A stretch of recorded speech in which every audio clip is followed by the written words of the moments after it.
Bueno, chiquis, ¿qué les parece si hacemos una cosa? Ir a la entrevista del día. Tenemos muchas ganas de realizar esta entrevista.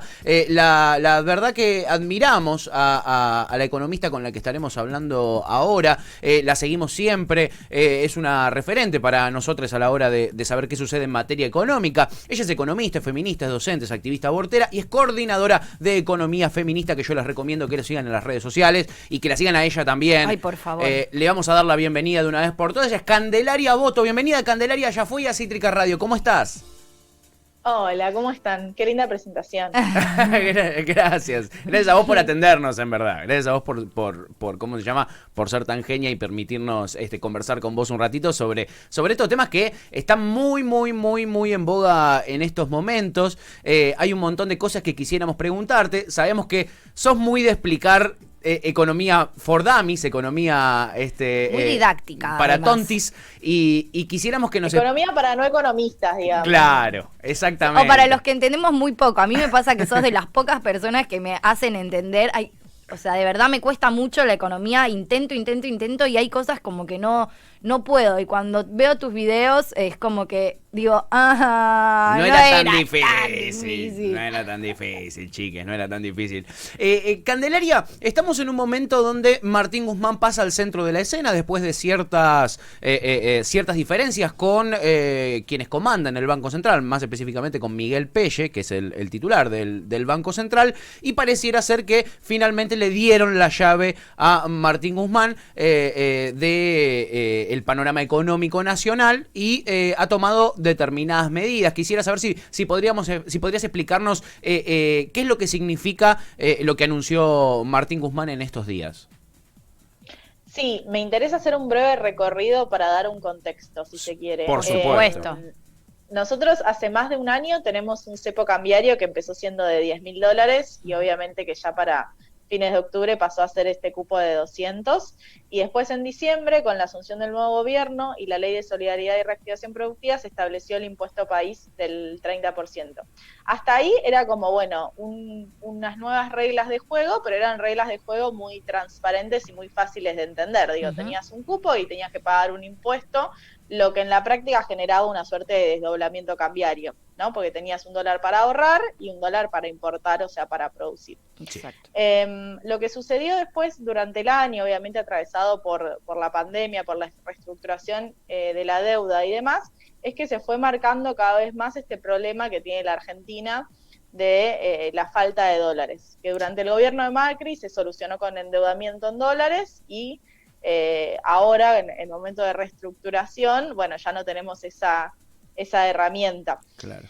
Y lo que sucedió el 15 de septiembre de la mano de Pese en el Banco Central fue generar unas regulaciones que sumaban justamente la incorporación de la FIP, ¿no? De esta retención en el impuesto a las ganancias y, bueno, más restricciones para operar en los mercados cambiarios, en los mercados paralelos. Y ahí ya empezó a haber ruido, digamos, en el sentido de que vos ya no estás contando con reglas tan claras como era la del impuesto país, con una regla que ya se establecía que iba a durar 5 años y más, sino que, bueno, ya cuando entra la FIP, retención, digo, incluso era más difícil de explicar, lo digo como comunicadora. Claro.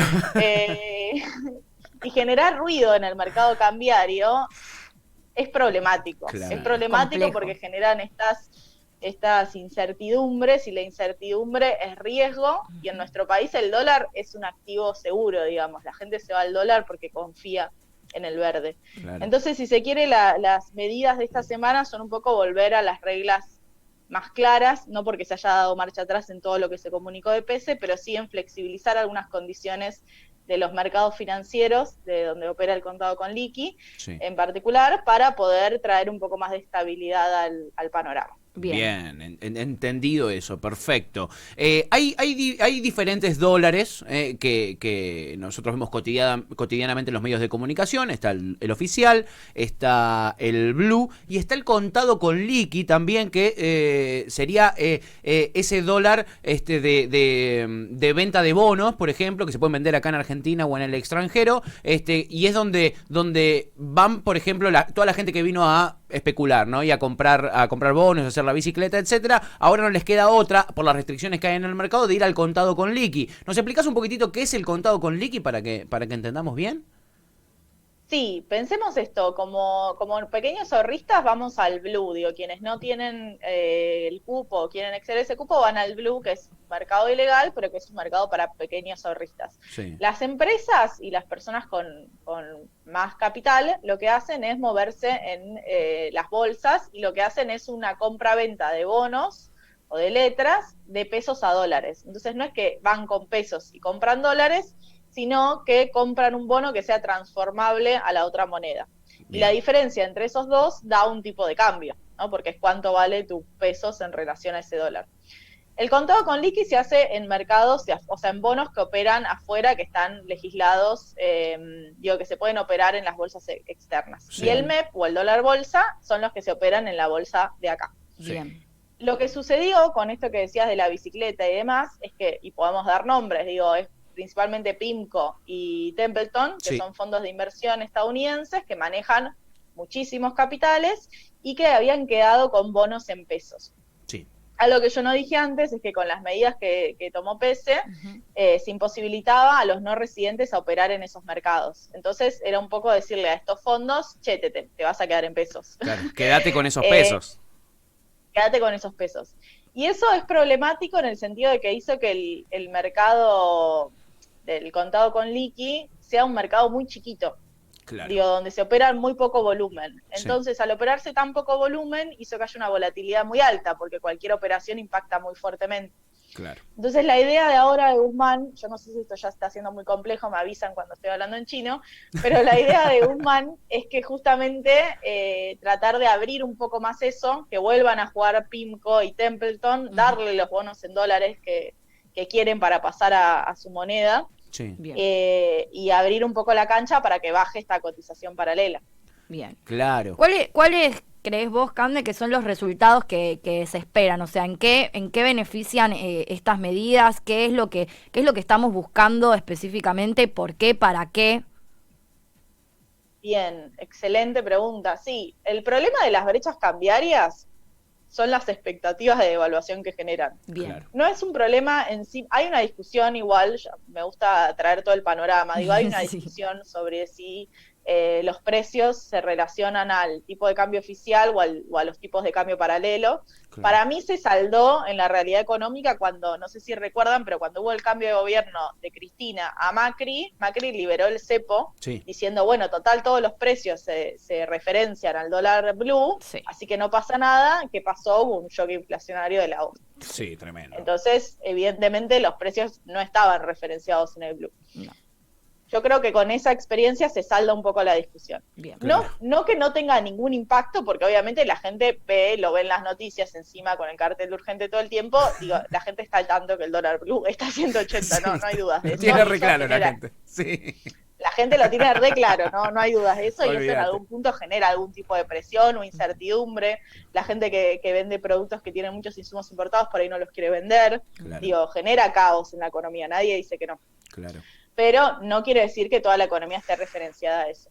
El problema son estas expectativas y esta incertidumbre que genera. Entonces, es necesario que la política económica y la política del gobierno pueda achicar estas brechas. Bien. Ahora, ¿cómo se achica? Es un poco la discusión.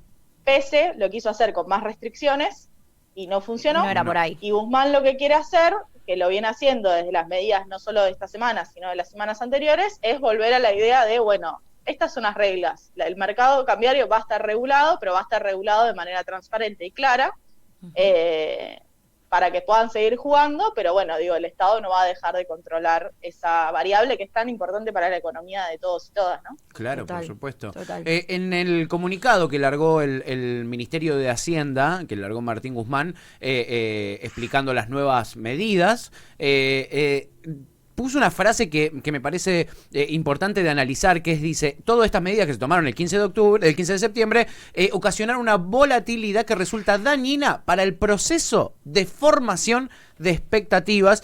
Y hay algo muy loco que así funciona el sistema financiero, que es la generación de expectativas y confianza. ¿Qué significa un proceso de formación de expectativas, Cande? Fue muy loco eso.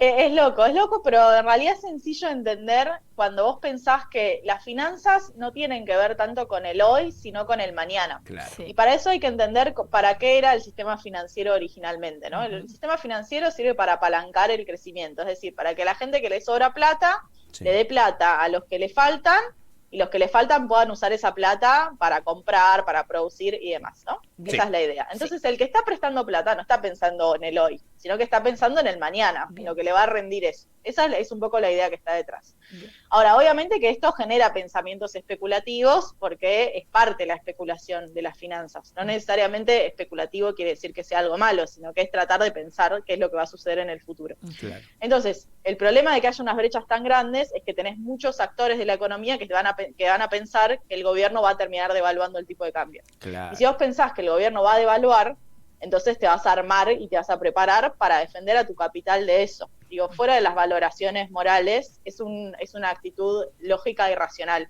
Claro. tema es generar justamente reglas de juego claras y precisas para que la gente no entre en pánico y se generen estas corridas y estas corridas, digo, de bonos, pero también a mí ya cuando desde ayer, tipo el estreno de las medidas no tuvo mucho efecto y ya los mercados están diciendo que hasta que no se subasten estos bonos en dólares no va a haber buenas repercusiones, bueno, a mí ya me gusta hablar de un golpe de mercado, digo, como el mercado diciéndole a vos hasta que no me des lo que yo pido, no voy a ceder.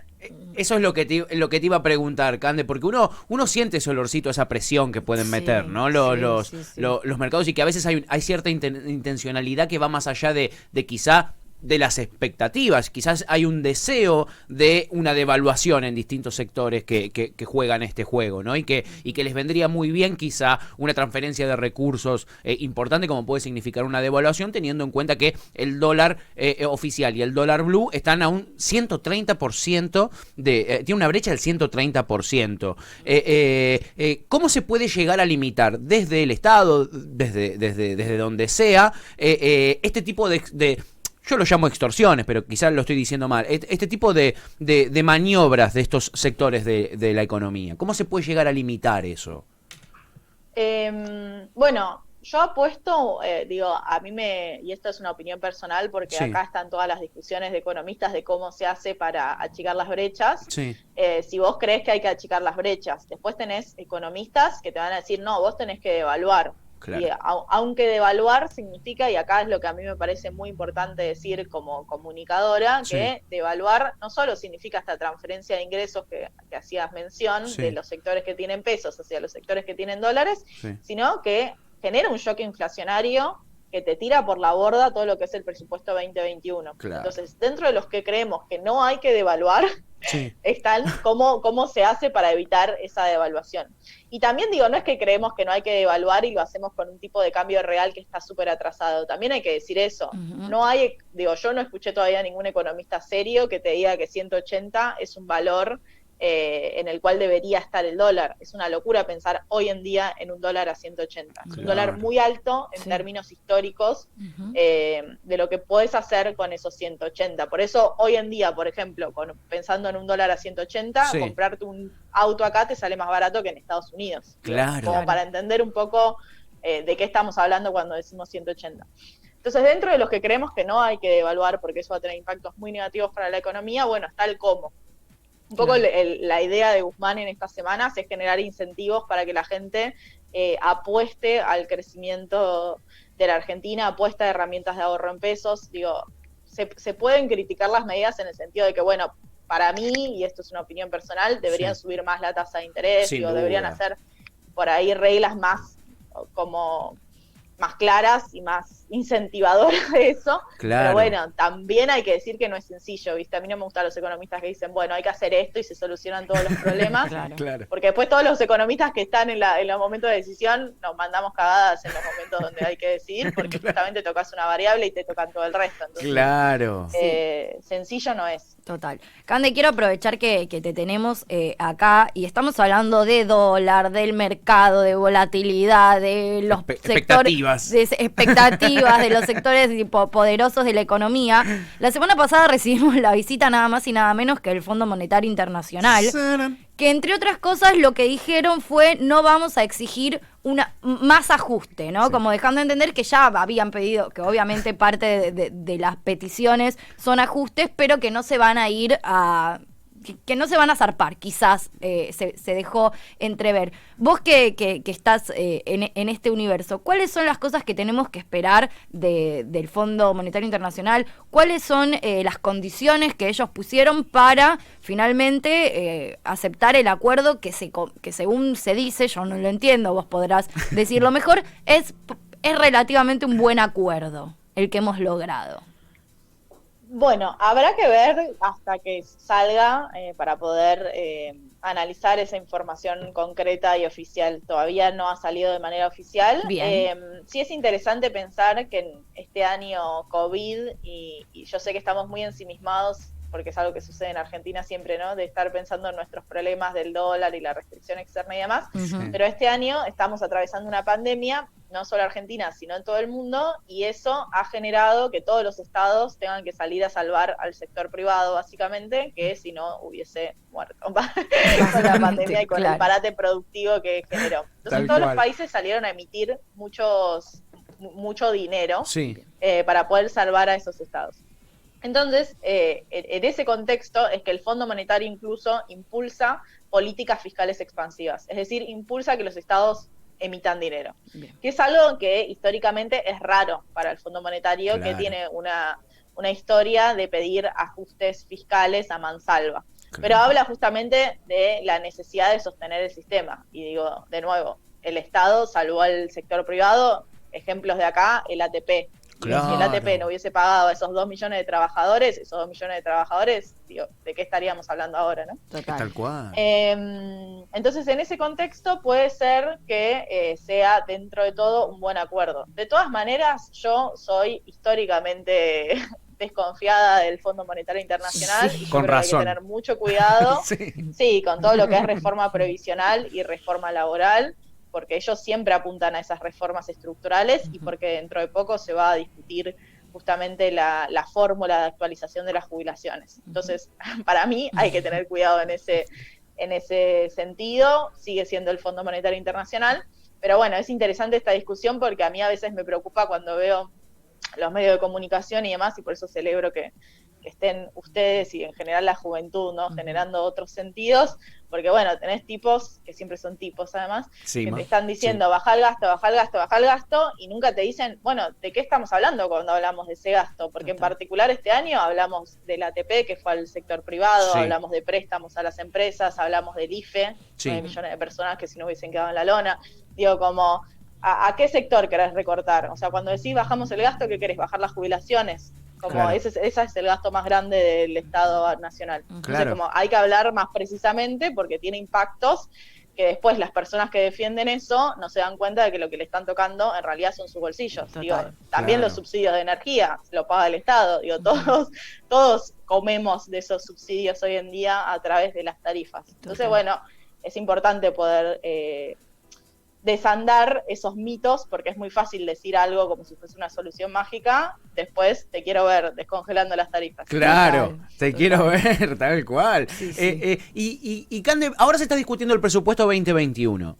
Ese presupuesto no contempla, por ejemplo, un IFE. Está bien que el IFE 4 ahora se está discutiendo todavía, se está viendo, el otro día lo escuchaba a Santi Cafiero como decía, no lo descartamos, estamos viendo si existen otras alternativas, quizá terminamos largándolo al IFE 4. Pero el presupuesto 2021 no contempla ese tipo de medidas para contener a los sectores más vulnerables de la sociedad y lo que se están cayendo un poquito del sistema con esta crisis económica. ¿Tiene que ver esa no inclusión de ese tipo de programas en el presupuesto con nuestra negociación con el Fondo Monetario Internacional?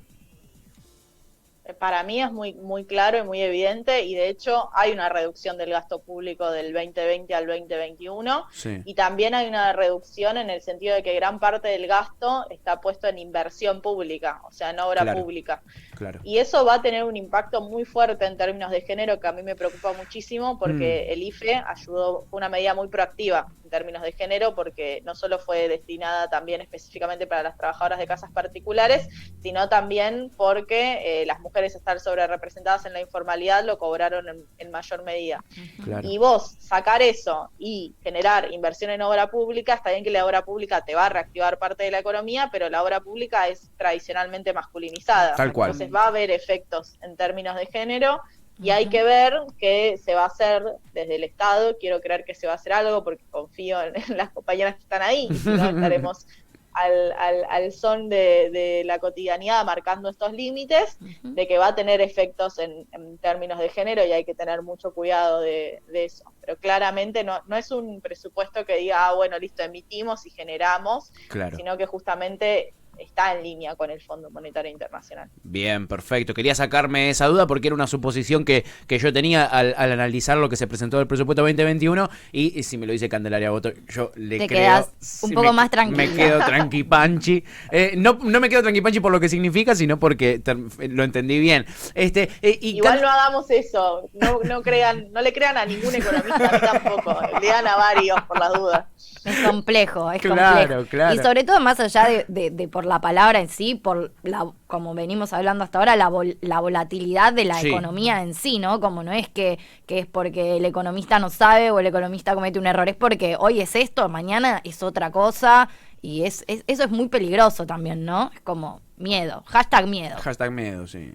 Bueno, pero tiene que ver también con esto por eso se dice que estas semanas son tan importantes para la economía argentina, porque esta tensión que hay con los mercados o con los sectores exportadores y demás, y estas expectativas y ganas de varios sectores concentrados de que se evalúe, puede poner en juego justamente todo lo del presupuesto 2021. Claro. El presupuesto 2021 es un presupuesto que ata mucho las variables nominales, es decir, no vamos a ver crecimientos fuertes en los salarios reales. La idea es mantener todo bastante atado para mantener a la inflación bastante atada y apostar a, bueno, crecemos y después veremos si lo repartimos, pero por el momento crecemos. Claro. Que sería, o sea, es tristísimo lo que voy a decir, pero bueno, venimos de 2018 a 2019 perdiendo en el salario real. Sí. Un salario real igual, digo, cero, en el sentido de que no perder, Es ganar. no sé si ganar, pero bueno, es no perder, ¿viste? Como tampoco.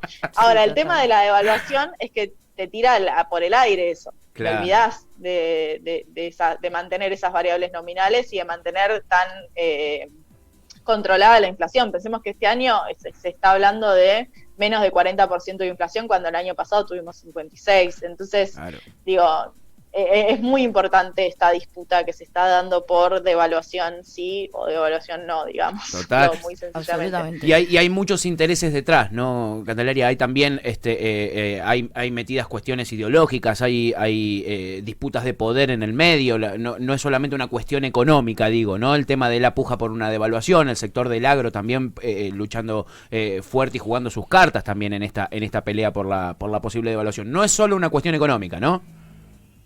Yo voy a decir que se representan un montón de cosas, pero que es una cuestión económica en el sentido de que, bueno, el campo quiere ganar más plata. Es verdad, El campo tenés y los razón, sectores claro. exportadores quieren ganar más plata. Después usan Claro. herramientas de todo tipo y de hecho podés prender cualquier medio de comunicación tradicional y vas a tener un paseo de chabones diciendo que hay que bajar el gasto público y Sí, que hay sí. que devaluar y unificar el tipo de cambio.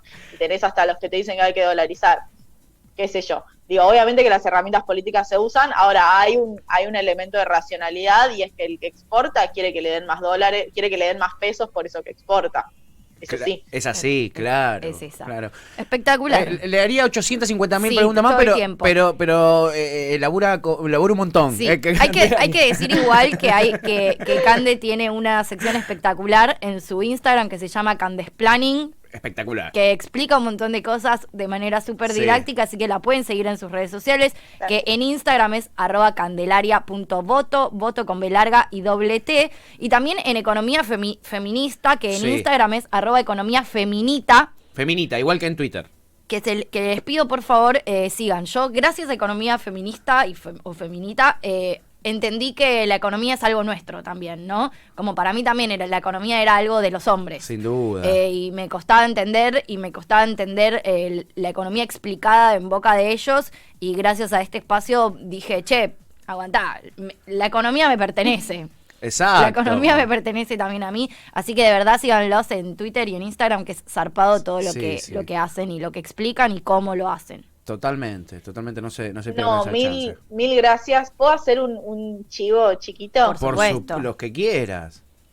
Que mañana se va a estrenar el segundo capítulo de Economía desde Adentro, que es un ciclo de documentales que estoy presentando en Canal Encuentro. Sí. Yo estoy muy contenta porque es mi primera producción y porque además banco mucho el ciclo de documentales. Creo que tienen esta impronta de querer explicar fenómenos económicos difíciles en un lenguaje sencillo. Sí. Así que todos invitados mañana a las 9 en Canal Encuentro. Mañana a las 9 en Encuentro, no se lo pierdan y sigan a Cande y a Economía Feminista o Feminita, lo buscan así, lo van a encontrar. Feminita, lo van a encontrar en las redes sociales.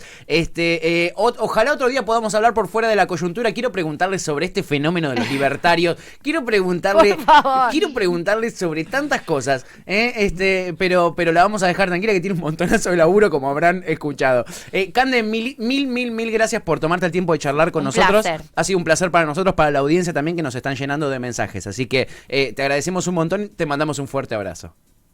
Muchas gracias, fue muy lindo. Les mando un beso grande y hablamos en el futuro cercano. Dale, buenísimo. Gracias. Muchas gracias. ¡Mua! ¡Mua! Candelaria Boto, nos dimos el lujazo. Ay, por favor. Esta semana yo ya estoy hecho y es miércoles. O sea, quiero decir ya está. algo, me encanta hacer radio por muchas cosas, pero cuando me puedo dar como mis gustos personales, cuando digo, ¿a quién podemos entrevistar? A esta persona la quiero entrevistar hace 1000 años y lo logro, es como, Ay, sí, la es satisfacción, esas que te da esta profesión. 12:34, esta nota, por si quieren volver a repasar algo, será subida luego, por supuesto, en formato audiovisual a youtube.com/Cítrica Radio, y también estará luego en formato podcast en Cítrica Radio Podcast, lo buscan así en Spotify más tarde. Exactamente. La verdad, nos hemos pegado un lujazo. Por favor. Ahora es el momento de dedicarle a un tema a Cristalina Georgieva. bueno. Charly García y Pedro Aznar haciendo mientes. Te pintó esa.